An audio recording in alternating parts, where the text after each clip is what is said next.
Shut up and sit down.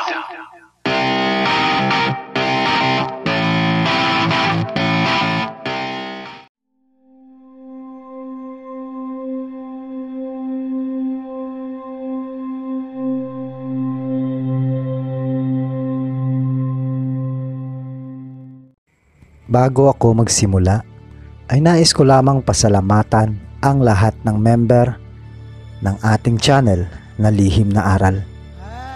Ganon din sa bago nating member na si Ma'am Celis. Maraming salamat sa inyong suporta. Yun lang. Simulan na natin ang kwento. Ang kwentong ito ay hango sa tunay na kasaysayan. Kwento ito ng isa sa mga subscribers ko na ayaw magpakilala. Itago na lang natin siya sa pangalang Arman. Taong 1987. Probinsya ng Romblon. Mula sa isang payak na pamilya itong si Arman. Nakikisaka ang kanyang ama na ang pangunahing pananim ay palay. Medyo malawak din ang lupaing sinasaka nila. At katuwang ng tatay niya sa pagsasaka ay ang nanay niya. Pangatlo sa 6 na magkakapatid itong si Arman. At 2 lang silang lalaki. Nagsimula ang kwento niya nung minsang dumalaw sa kanila ang lolo niya na mula sa Mindanao. Kasi ang pamilya ng tatay niya ay taga Davao. Nagawi lang sila sa Romblon, gawa ng ang nanay niya ay taga doon.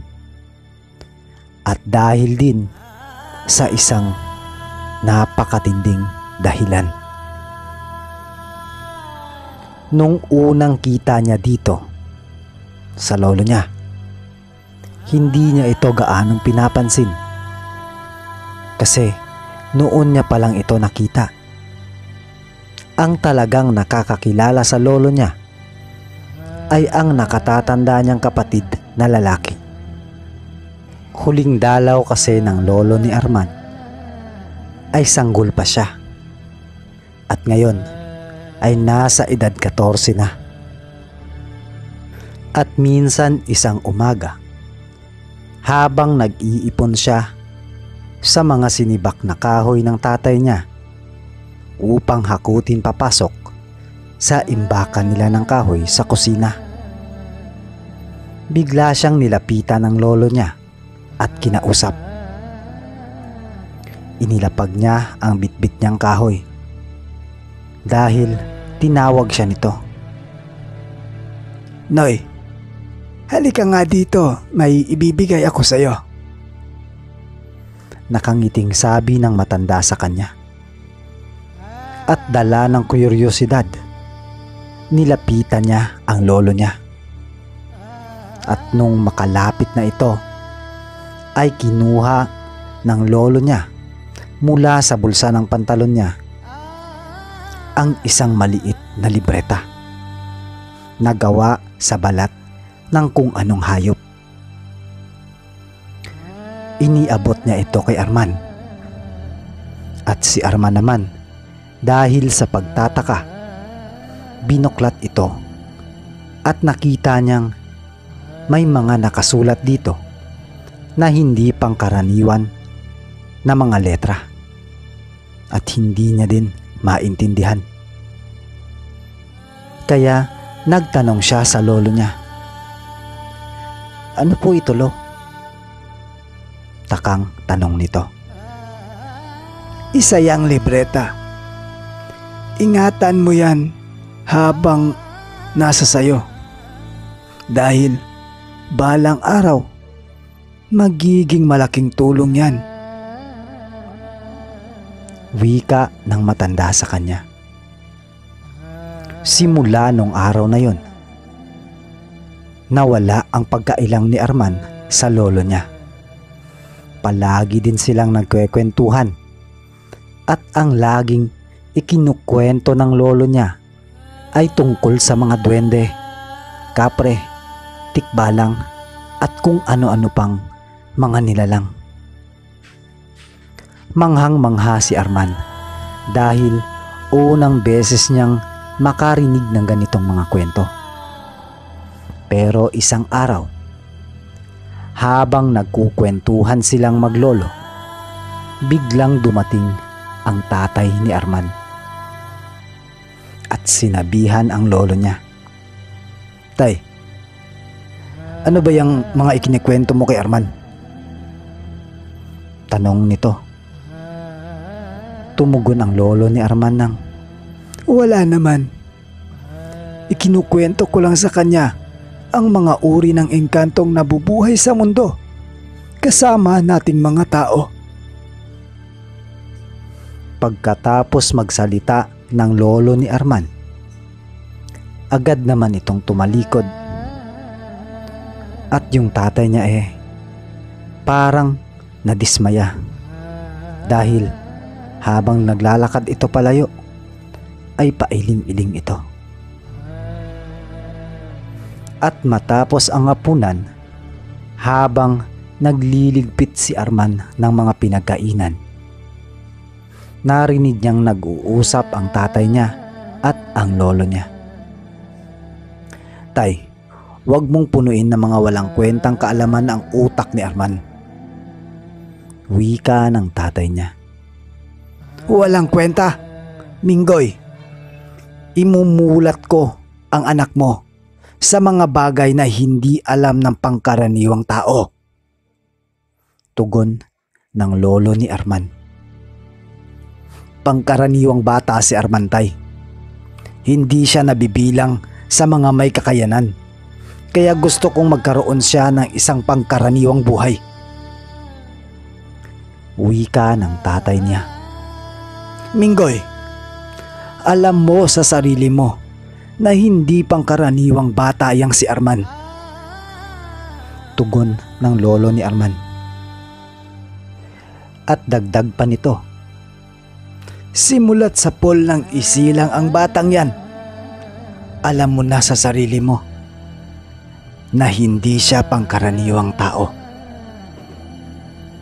At dahil sa narinig ni Arman, hindi niya maiwasang tuklasin kung ano ang ibig sabihin ng lolo niya. Pagpasok niya sa kanyang silid, kaagad niyang kinuha ang libretang ibinigay sa kanya ng lolo niya at sinubukan niyang basahin ang mga nakasulat dito. Pero ang mga sulat ay talagang hindi niya maunawaan. Binuklat pa niya ang mga pahina ng ilang beses, pero wala pa din. Pinagbabalik-baliktad pa niya ito, pero ganun pa rin. Hindi pa rin niya maunawaan ang mga letrang yun. Umaasa pa naman siyang makakakuha siya ng sagot sa mga pahina ng libretang yun. At tuloy lang ang pagbuklat niya dito hanggang sa dalawin siya ng antok. Kinabukasan ay agad niyang hinanap ang lolo niya para itanong ang mga bagay na narinig niya.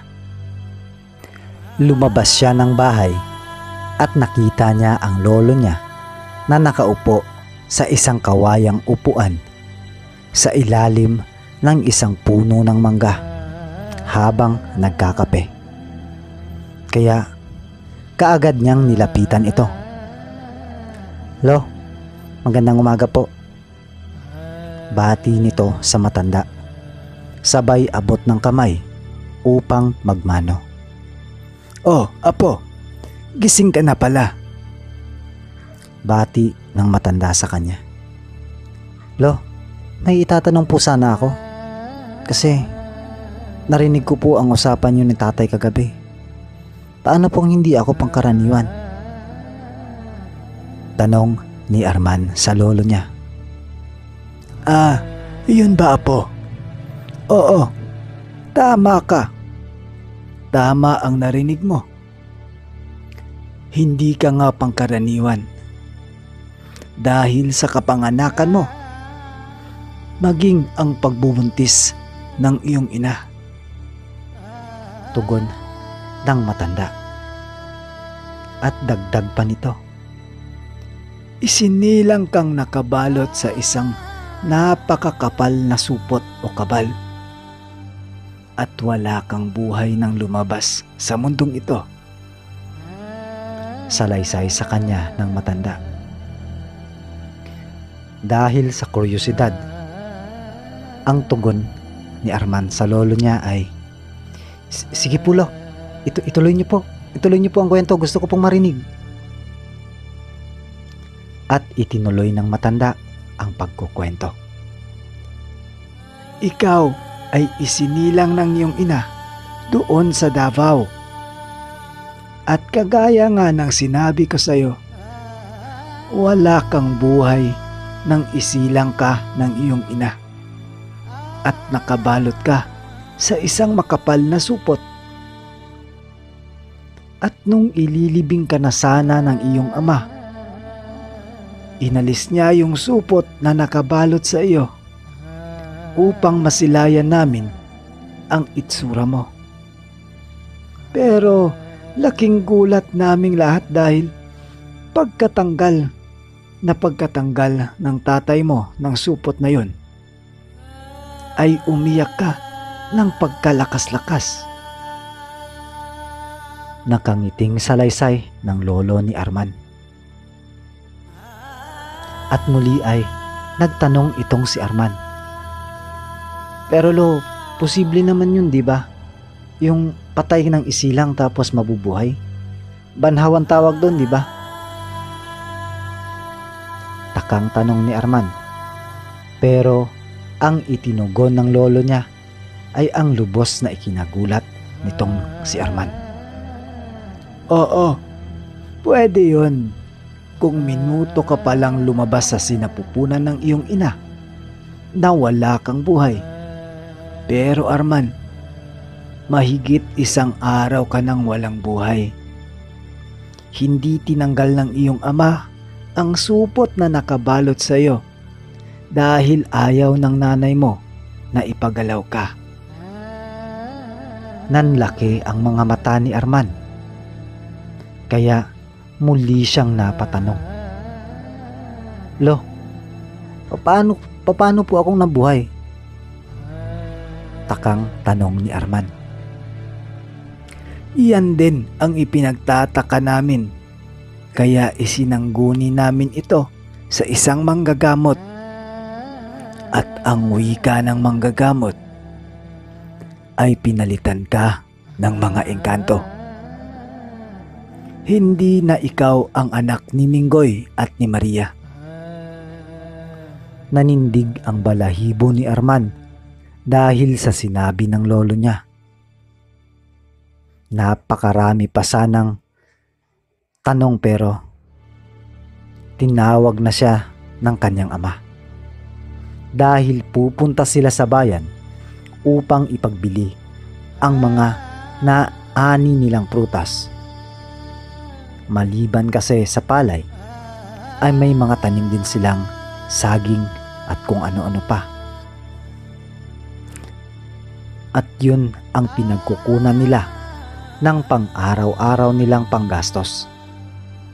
Napakapayak lang ng pamumuhay.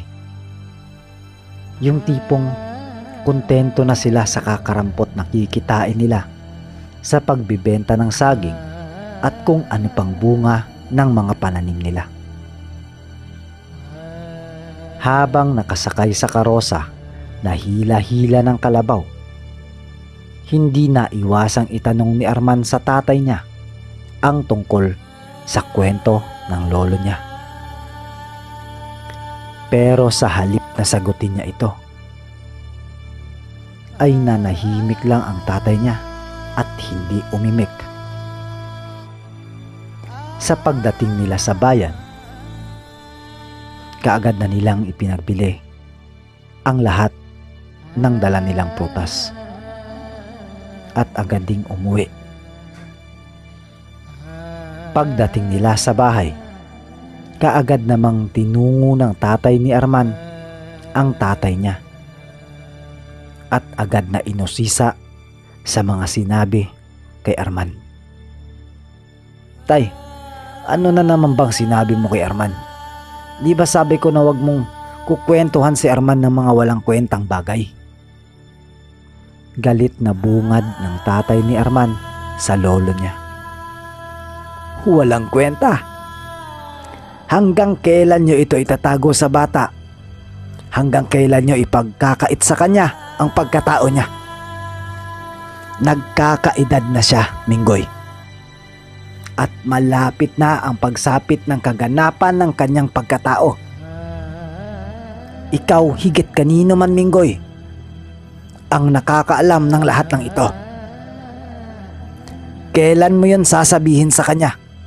Kapag huli na ang lahat? Galit na tanong ng lolo ni Arman sa tatay niya. At kinabukasan nga ay nagpaalam na ang lolo ni Arman na babalik na ito sa Davao. Arman, apo, mag-iingat ka palagi. Ingatan mo ang ibinigay ko sa iyo. Magagamit mo ito sa takdang oras. Tandaan mo, kakaiba ka sa lahat at hindi ka pangkaraniwang tao. Matapos ang tagpong iyon, ay umakyat na sa barko ang lolo ni Arman. At nang tuluyang umalis ang barko, ay napaisip si Arman. Kailan ko kaya muling makikita si lolo? Kailan kaya masasagot ang mga tanong ko? Tanong nito sa sarili niya. At lumipas ang mga taon na itinago na lang ni Arman sa sarili niya ang mga katanungan. Hanggang sa sumapit na nga ang isang araw na kailangan nilang lumuwas ng Davao dahil ipinapatawag sila ng lolo ni Arman. Mahina na daw ito at sila na lamang ang hinihintay. Sa pagkakataong ito, ang lumuwas lamang ay si Arman, ang tatay niya, ang nanay niya, at dalawa pa niyang nakababatang kapatid. Dahil hindi maaaring iwanan ang bukirin nila. Malapit na din kasi ang gapasan ng mga panahong yon. Sa tansya ng tatay niya, ilang araw lang din ang kanilang itatagal sa Davao. At pagdating nila sa Davao, ang kaagad na hinanap ni Arman ay ang silid ng lolo niya. Agad naman siyang sinamahan ng kanyang tiyahin papunta sa kung saan nakahiga ang lolo niya. Paglapit ni Arman, kaagad siyang yumakap sa matanda. Lo, huwag niyo po muna kaming iiwan. Marami pa po kaming katanungan sa inyo. Yung mga tanong ko po, hindi niyo pa nasasagot eh. Huwag muna ngayon, Lo. Mangiyak-ngiyak na wika ni Arman. Pero tumugon ang lolo niya. Huwag kang malungkot, apo.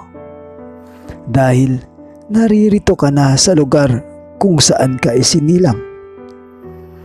Sigurado kong marami ang makakasagot ng katanungan mo dito.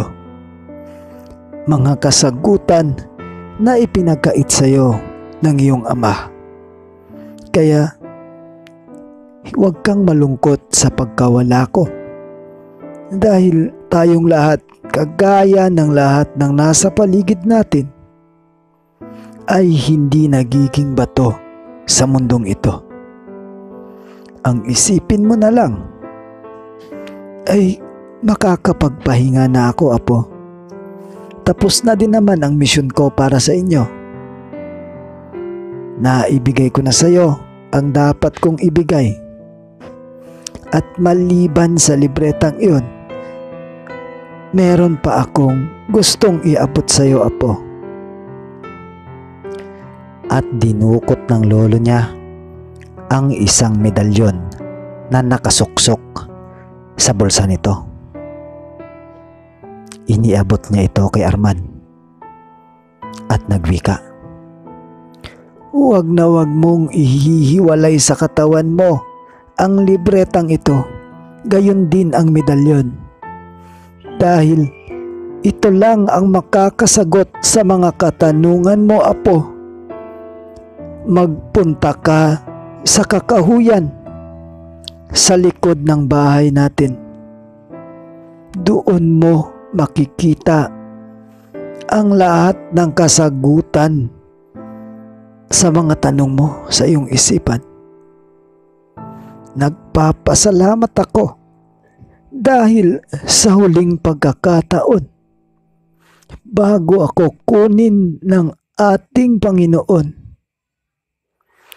ay nasilayan ko ang isang bata na minsan ay kinarga ko din sa aking mga bisig. Maraming salamat, Apo. Hanggang sa susunod nating pagkikita. at tuluyan ng nalagutan ng hininga ang lolo ni Arman. Hindi magkamayaw si Arman sa kakaiyak sa sobrang kalungkutan. Maging ang lahat ng tao na naroroon ay nagdadalamhati. Matapos nga ang tagpong iyon, agad hinarap ni Arman ang kanyang ama. At galit na galit itong nagsalita. Tay, bakit mo itinago sa akin lahat ito? Alam kong ikaw ang makakasagot sa mga tanong ko pero wala kang ginawa. Bakit mo itinago ang lahat ng ito? Galit na bulyaw ni Arman sa tatay niya. Anak, ayokong kunin ka nila. Alam mo ba, akala namin patay ka na noon eh. Pero ibinalik ka nila sa amin. At dahil doon, natakot na ako na baka bumalik sila at kunin ka. Sila? Sinong sila, tay? Sila ba yung dapat kong makilala? Sila ba yung mga tunay kong mga magulang? Anong ikinakatakot nyo? Hindi takot ang nararamdaman nyo, tay, kundi pagkasakim. Ipinagdamot nyo sa akin ang pagkatao ko. Matapos sabihin ni Arman ang mga bagay na ito, ay tumalikod lamang ang kanyang ama. Dahil alam nito sa sarili niya na dapat ay matagal na niyang sinabi kay Arman ang tungkol sa tunay nitong katauhan.